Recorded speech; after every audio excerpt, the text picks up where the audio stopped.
us on issues facing youth and/or on programs and policies affecting youth. And again, that's what's made RAP a really successful program. And as a young person that's worked in a youth-adult partnership, it just really changed the way I viewed relationships and viewed my life, and it really was life-altering. Once I met Joy and joined RAP, she was honestly the first person who ever fully trusted me. And she was the first adult I had in my life who really genuinely believed in me. And it was completely changed my life. And I see it changing the life of my friends who are in RAP as well. So because it was super impactful for me in my life, I want to turn you all into official adult allies today. So part of being an adult ally is being able to really relate to young people and to empathize with us. So we're gonna be doing a little exercise right now on empathizing with young people. So on the next slide, I'm gonna ask y'all a few questions where y'all will talk for a few seconds amongst each other, and then we'll raise the lights for a second, and then we'll come back to talk about it. So the question is, at what age did you experience your first crush? And did you confide in or share with any adults? If you did, what was their response? And if you didn't, why didn't you? So let's take a few seconds to think about this. Maybe share your experiences with your table.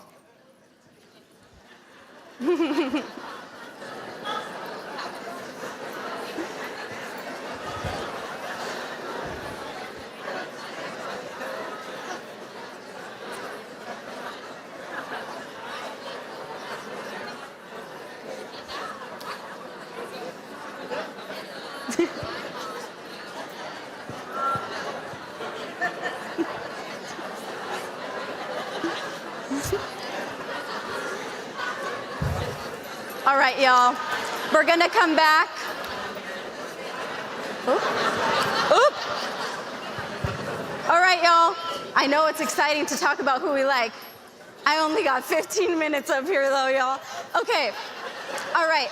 So I know it's really exciting to think back about, like the feelings that we were feeling and oh my God, they were so cute and all this stuff. So to, relieve some of that, I'm gonna count to 3, and then on the count of 3, we're all gonna shout the name of our very first crush, okay? Okay, 1, 2, 3, Brian. Brian, I loved you when I was 7. All right, super fun. So I've asked this question a lot with adults that I've trained in youth-adult partnerships, and the answers have been so silly. Like there was this one person the other day who was talking about how instead of telling the adults, their crushes and whatever, them and their friends would call their crushes by different juices. So they would be in front of their parents being like, grape juice was really sweet today. Or like, orange juice was really bitter. So that, the lengths we go to keep these secrets about our relationships to our parents is a really big deal, why didn't we just say it? So it's really important to tap back into that. Really think about what you were feeling in those moments and at that age.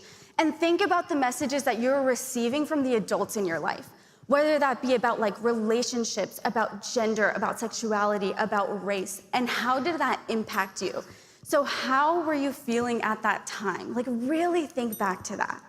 And I encourage you all to honestly think of this question whenever you're working with young people and try to think about what you were feeling at that time and the messages that you were receiving and how that impacted you. And honestly, clearly it did. All of you are here today in support of young people as well.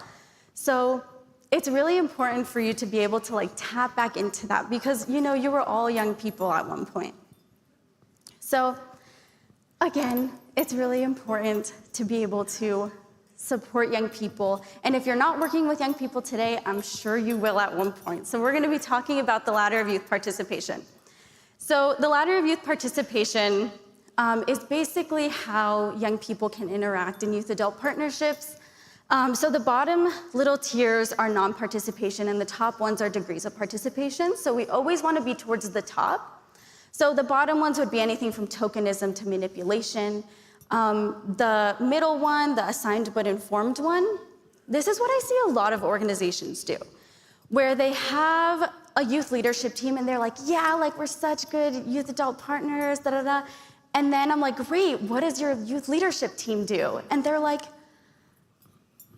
well, they kind of keep to themselves. And I'm like, no, they don't. You just don't interact with them. You have no idea what's going on. Or maybe you're just giving them the campaigns, the goals, the scripts, everything, and they have no participation in creating any of it. So we really want to make sure that we're engaging with young people in ways that are really meaningful and not just like having them there as decoration, right? So we really want to get to that top tier, which is youth-initiated shared decisions with adults. And I'm going to be talking about some of the projects that I've worked on that have done a really good job at this. So part of what we do in RAP is that we host community sex ed sessions. We call them pizza protection parties because we give out pizza and it's a party. So it's all organized by young people for young people. There's no adults in the room to really maximize this comfort in asking questions. And we do a bunch of one-hour sessions across the community. Another thing that young people spearheaded was trauma-informed STI testing. And I don't need to tell you all about this, but basically the protocol before was a provider swab. And that really deterred young people from getting tested because it was really uncomfortable for them. They didn't want to be put in like really vulnerable positions with adults that they don't know. And we heard, them talking to us about it in our peer sex ed sessions. So we went to El Rio, we went to senior leadership, we went to the lab and to the providers, and we were able to change that protocol. So the young people in these organizations are also serving as advocates for other young people, but also changing the systems in which healthcare is given. Oh, thank you! Y'all don't even know, I'm not even done. Another one is we host a lot of passion projects. And again, these are all led with youth ideas and then realized with the support of adults. So one of them is an affirming wardrobe project. And this is an incredible project that's really brought a lot of young people into the clinic. So we give out free gender-affirming clothing. That's a really dated number. We've given way more than 70 gender-affirming clothing items. But this one is a really, really important project. A lot of young people, even if they're not looking for gender-affirming clothing, they come in knowing that we offer this and they immediately feel welcomed and they know that there's going to be a certain level of comfort and a certain level of support that we're giving. So this is a really, really great project that's brought a lot of young people in. And another one that I started with my friend Emily in RAP was a period mailing project. We started this during COVID when a lot of young people, and people in general, were losing their jobs, especially in the service industry. And a lot of young people were really scared to, go into stores or maybe couldn't afford things. So we partnered with a local organization to provide free menstrual products, and we created a mailing system where we mail out up to 2 months' worth of menstrual products every week to anyone who orders for free. And we mail out to anyone in Arizona, but of course mostly Tucson, where we're from. But this is a really, really good example of a youth-initiated project with shared decisions with adults, ended up being really successful. So we brought this idea up to Joy, and she was like, this is really great. And we were like, yeah, but honestly, I don't know how to ship something out. I don't know how to do that. And she was like, no problem, we'll work with the mailing room, we'll introduce you to XYZ people. And that's what we're talking about when we're talking about youth-adult partnerships. So young people coming up with these really fabulous ideas and working with adults to take us through the systems that are usually adult-centered to realize these projects. So this last one isn't about RAP, and I know some people talked about Take Action, but I was one of the young people that worked on this project with them, and I really just wanted to give them their flowers because they did a really great job at involving young people and really giving us a voice and giving us a platform to, be like, this idea sucks, or you should change XYZ, or you should add this. They were really, really receptive of everything we had to say. And I just really wanted to let them know. But yeah, I wanted to thank you all for being here and for being official adult allies. Give yourselves a hand. This is great. But yes, thank you all for letting me be here in this space. and for really caring about young people. It really changes our lives, and it's really, really important. So thank you so much. I appreciate it. Thanks.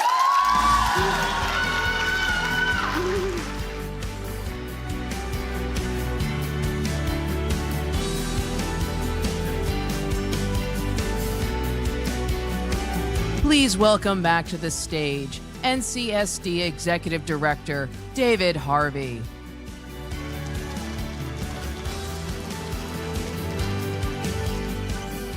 And now I'm dressed a little differently today. Drag bingo. Who was there last night? I'm losing my voice. And I'm covering up the mic, apparently. I want to thank this wonderful panel. That was a very important discussion to be had. George, Kathleen, Chris, Jacqueline, Karen, you are all experts in your own right, and we have benefited from your knowledge and life experience. So thank you for being with us. A huge round of applause for them, please.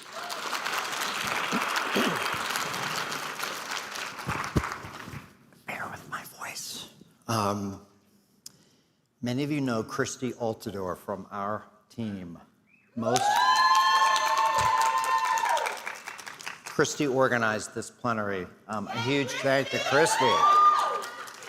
And Christy organized a lot of other sessions that all of you have participated in through this conference. So Christy, thank you for all your work.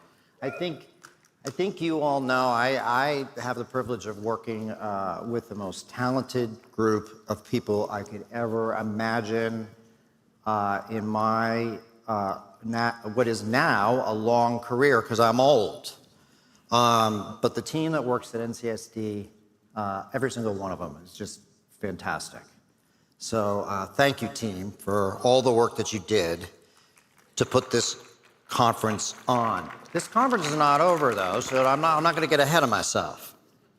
Very quick announcements. We're doing a quick transition right now to breakout sessions. You see, I believe, a QR code that is going to be rotating now, and when you return for the closing plenary, use that QR code to submit questions for the DoxyPAP closing session. This session is going to be hot. A really important session. So come back from your breakout sessions, quickly get your lunch, come on in here, and we are going to have a very important conversation about DoxyPAP, particularly now that the final treatment guidelines are out. Got it? I feel like we need to have the drag queens come back, wake us all up a little bit.